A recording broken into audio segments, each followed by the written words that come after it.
Oke, Pak Willy, sekarang kita akan mengatakan ngobrol santai yang kedua. Oke, saya mau bahas tentang COVID. Oke, COVID yang terjadi di 2 tahun ini belakangan ini loh, sama 2020 sampai 2022, pertengahan lah kita ngomong lah, pertengahan atau kita ngomong di awal. Nah, kalau dari pandangan Pak Willy yang menguasai geopolitik ini, gimana? Apakah COVID ini suatu suatu yang dibuat-buat atau ini sebenarnya penyakit yang nyata seperti itu? Soalnya kan seperti kita tahu sekarang hampir hilang sama sekali gitu loh. Coba tolong dijelaskan, Pak. Ini sih rancangan sih sebenarnya sih. Ini buat mengurangi populasi dunia. Soalnya kan di dunia itu udah semakin padat. Manusia tuh semakin padat. Makanya ini dikurangin. Jadi itu pakai sistem ini. Kenapa dikuranginnya? Eh Kemacetan, biaya produksi, terus konsumen. Ya, itu tiga itu. Saya ngerti maksudnya dari Pak Willy ini adalah sumber daya ya. Sumber daya makin lama makin terbatas.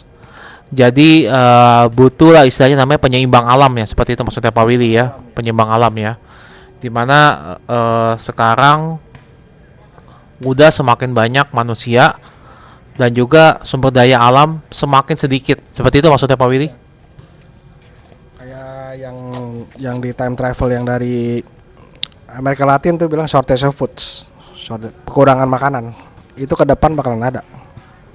Gitu. Itu benar. Soalnya semakin banyak manusia tuh semakin konsumsi makin banyak, produksinya juga semakin banyak.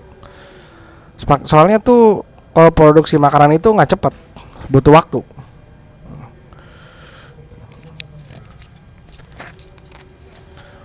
Jadi sebenarnya yang akan membuat manusia itu apa ya, saling, kalau kita ngomong saling bunuh kayaknya rada ekstrim ya kita ngomong ya. Tapi mungkin kalau kita ngomong ya mungkin penyeimbang lah. Jadi semua itu akan kembali ke habitatnya. Maksudnya semua itu akan kembali ke ukuran normal manusianya ya. Seperti itu maksudnya Pak Willy. Iya benar. Jadi balik lagi ke ukuran manusia yang biasa standar gitu ya. Ini Jadi kayak misalnya ukuran bumi ini misalkan uh, 100 meter persegi misalkan kita hmm, saya lupa berapa meter berapa ratus meter persegi, tapi anggaplah kita ngomong berapa ratus meter persegi lah. Berarti itu akan disesuaikan dengan jumlah manusianya seperti itu. iya benar. Benar. Jadi itu sekarang tuh lagi ngurangin populasi manusia. Kalau udah pas baru di stop. Ya tahun ini dengar-dengar ini mau di stop ini terakhir. Ya. Maksud di stop itu maksudnya lebih ke COVID-nya yang bakal di stop ya, seperti itu ya. Di stopnya kemungkinan permanen. Jadi udah nggak ada covid lagi. Gitu. Jadi balik lagi ke normal. Tapi ini orang kalau balik lagi ke masalah masih orang mau usaha lagi tuh harus balik lagi from zero. Ada juga from zero, ada juga mereka udah backup. Jadi tinggal diterusin aja gitu. Oke,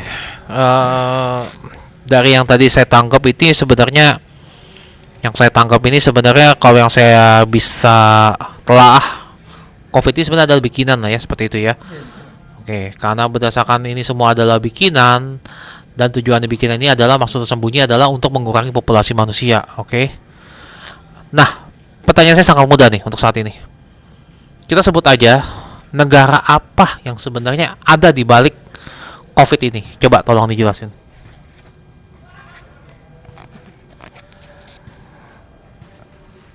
Antara dua sih, Amerika sama China. Antara dua. Soalnya Amerika itu satu negara superpower kan, dia menguasain semuanya lah, tahu, orang pada tahu lah gitulah. Kalau China ini lebih ke ekonomi sih, dia menguasai ekonomi. Jadi dia tuh bikin virus ini untuk caranya menjajah gitu, menjajah ekonomi dengan cara ini. Bisa jadi itu antara dua negara ya, US sama China ya. Bahkan Rusia pun juga bisa juga bisa ikut campur juga. Rusia nomor 2 terbesar ya. Itu terbesar dan ilmu-ilmuannya itu otaknya jenius semua. Gitu.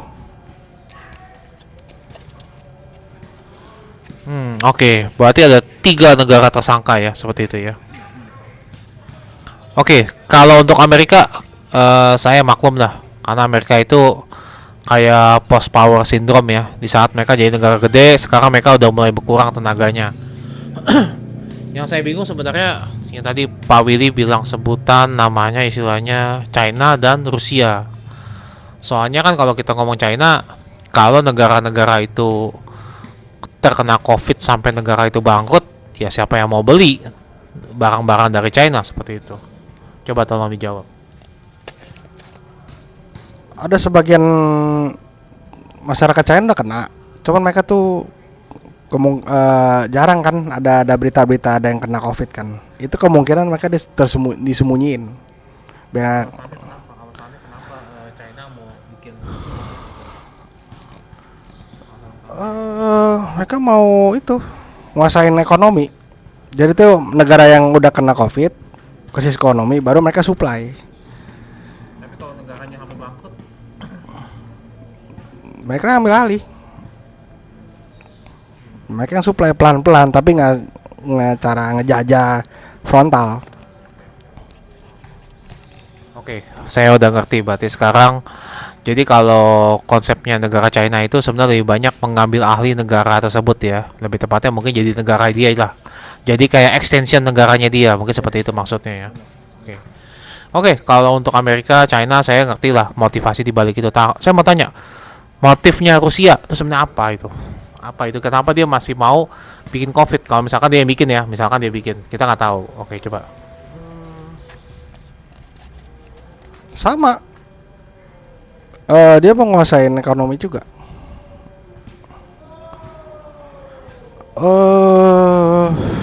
Gimana ya?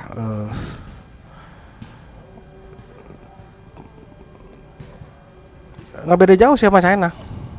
Cuman yang dibalik itu sebenarnya bukan China sih. Yang semuanya yang otak dibalik itu semuanya Rusia. Jadi Rusia itu China itu suruhan Rusia. Kemungkinan suruhan Rusia, jadi suruh begini, jadi lemparnya ke China dan negara-negara yang sekutu sama dia lah. Itu benar-benar sekutu loh.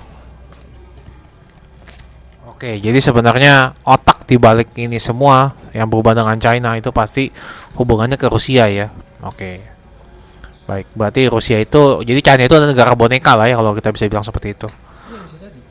Tapi kenapa gini? Pertanyaan saya satu lagi nih. Kalau misalkan China itu negara boneka, kenapa negara yang ekonominya bisa dibilang nomor 2 di dunia mau jadi negara boneka yang urutannya saya juga nggak tahu. Rusia itu urutan keberapa ya? Oke, coba bisa tolong dijelasin nggak?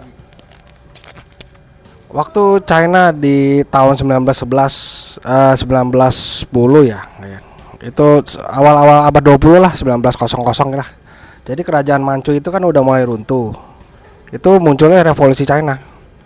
Mereka tuh mau gulingin kerajaan dinasti Qing, baru mulai demokrasi gitu.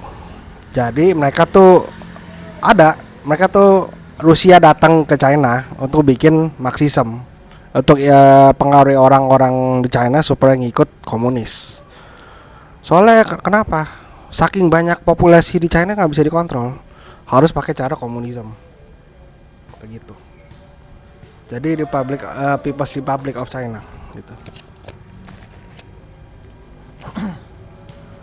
Oke. Kalau yang ini saya ngerti sih.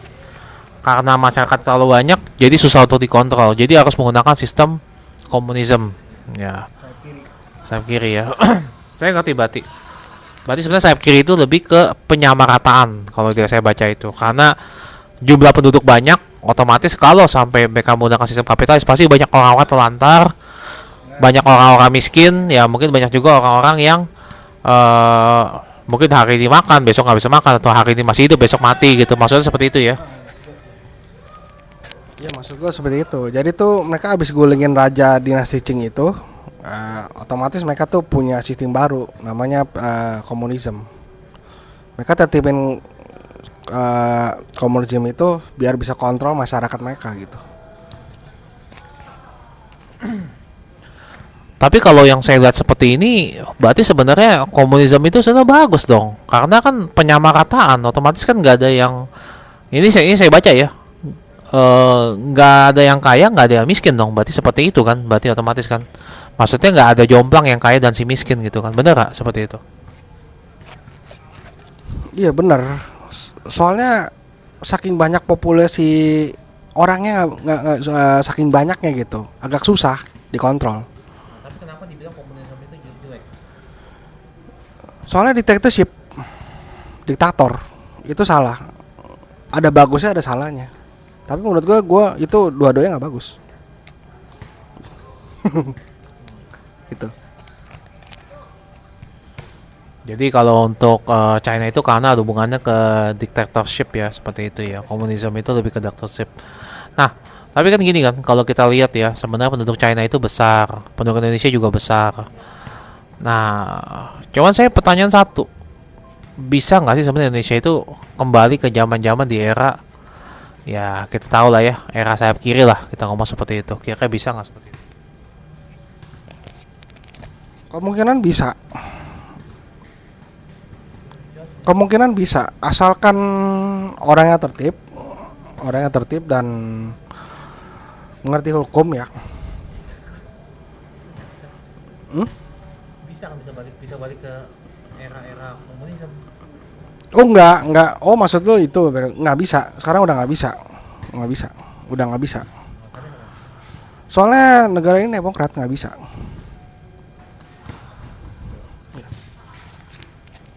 Dari yang saya baca ya, ini saya pernah baca di artikel nama di YouTube lah lebih tepatnya, bacanya Cakwan.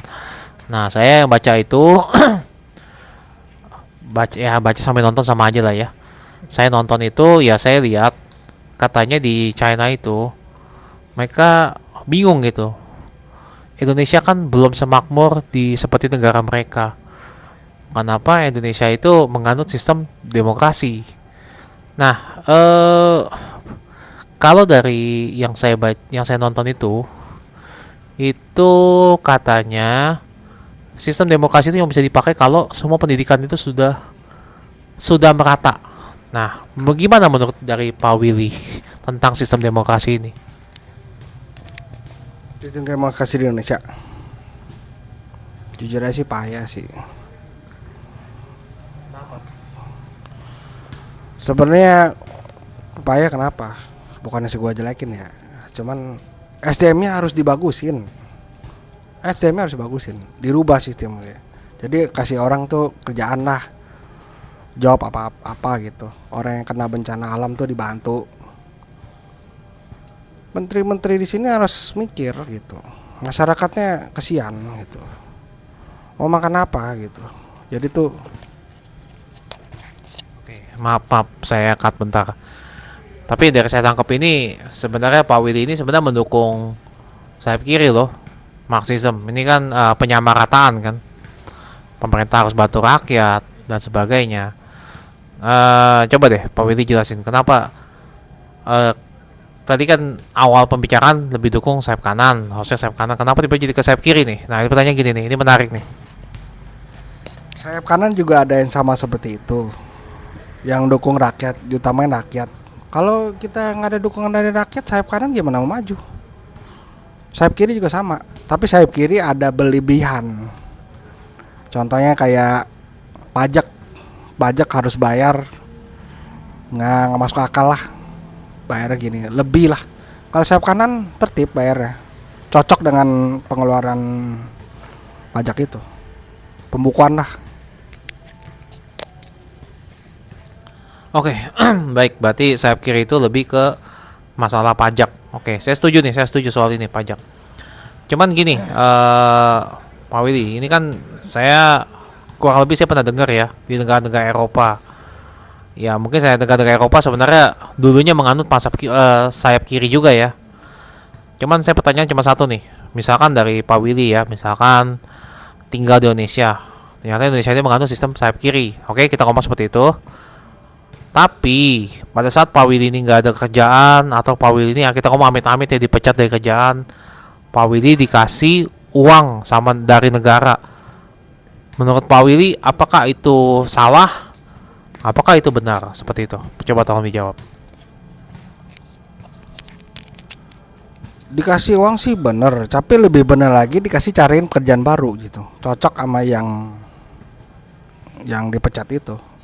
Contohnya kayak kerjaan yang sesuai sama orang inilah, contohnya yang kebiasaan dia lah gitu. Cuman dikasih duit doang gitu, itu sama aja bohong gitu.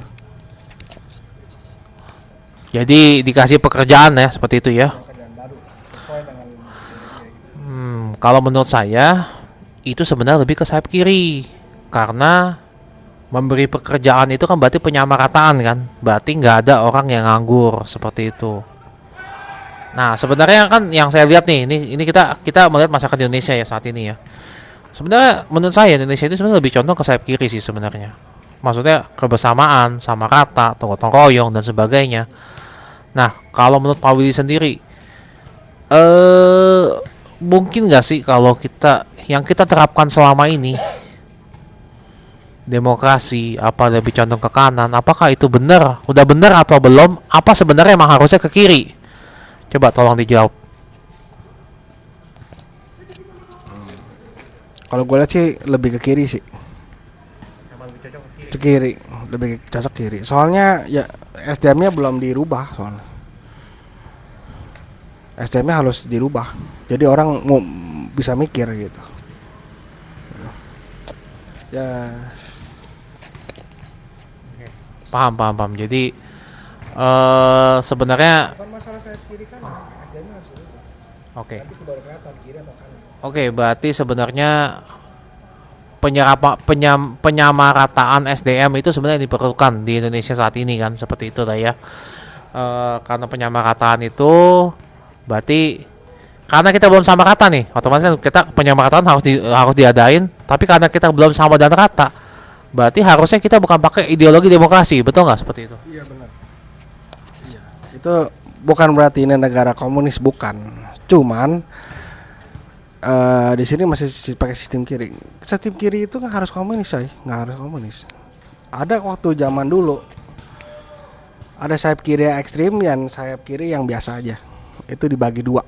Itu ada Workers People dan People's Party. Itu dua. Sama dengan sayap kanan juga ada kayak gitu. Workers People's Party dan the People's Party. Pekerja dan masyarakat, partai masyarakat dan pekerja kayak buruh lah contohnya ya gitu. Oke, partai buruh ya, iya betul sekali. Kalau saya lihat di Indonesia ini sekarang udah mulai banyak nih partai buruh. Pokoknya partai-partai menuntut kesejahteraan. Maka saya sempat bilang karena Indonesia ini sebenarnya nggak cocok ke kanan gitu loh. Saya melihat Indonesia ini malah lebih condong ke kiri gitu loh. Nah, tapi tadi Pak Willy bilang ada kiri itu ada yang ekstrem, ada yang biasa aja. Nah, bisa jelasin nggak sih bedanya biasa sama yang ekstrem itu seperti apa? Atau yang kanan yang biasa sama kanan ekstrem apa bedanya coba kira-kira? Yang gue tahu sih begini loh, kalau yang Workers People's Party itu lebih sistem pekerja gitu. Mereka lebih kerja produksi lah.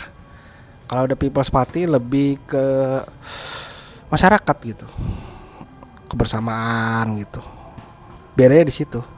Satu yang sistem kerjaan, satu lagi yang persamaan, kekeluargaan lah gitu. Itu yang ekstrem atau yang ekstrem yang mana? Oh, yang ekstrem justru yang kerjaan. Kerjaan. Antara dua susah juga sih. Kadang-kadang mereka bisa berubah-berubah. Namanya sayap kiri kan kita nggak tahu. Oke, sebelumnya saya mau tanya juga nih Pak Willy. Ini kan jadi saya paham sih. Jadi sebenarnya ada kayak sayap kiri dan sayap kanan yang harusnya sebenarnya diterapin di suatu tempat dan kondisi yang ditentukan. Oke.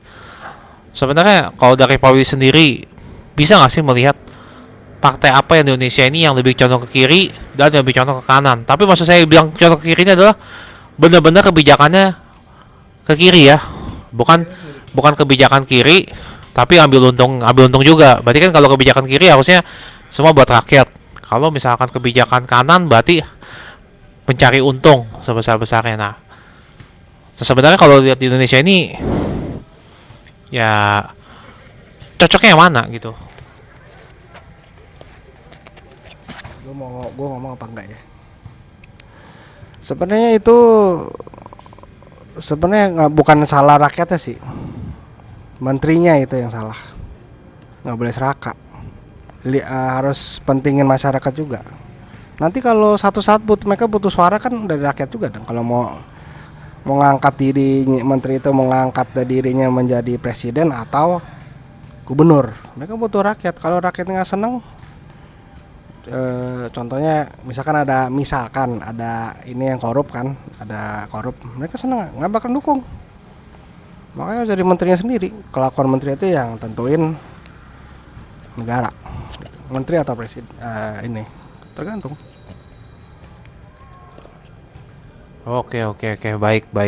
Oke, baik. Kalau lebih saya udah paham deh dari maksudnya Pak Willy itu.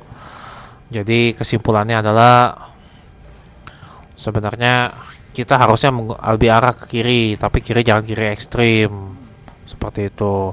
Karena negara kita ini masih belum punya pendidikan yang memadai dan merata, ya kan? Tentunya karena pendidikan kita nggak memadai dan merata itu, maka Indonesia itu akan kacau. Karena ya kita sama-sama tahu lah ya, pendidikannya udah dasar dari segala-galanya. Jadi kalau mau demokrasi kita lebih maju, ya kita harus tingkatin pendidikan. Seperti itu kan maksudnya. Oke, baik. Oke, baik kalau gitu karena waktu sudah habis. Terima kasih atas Pak Willy untuk geopolitiknya. Oke.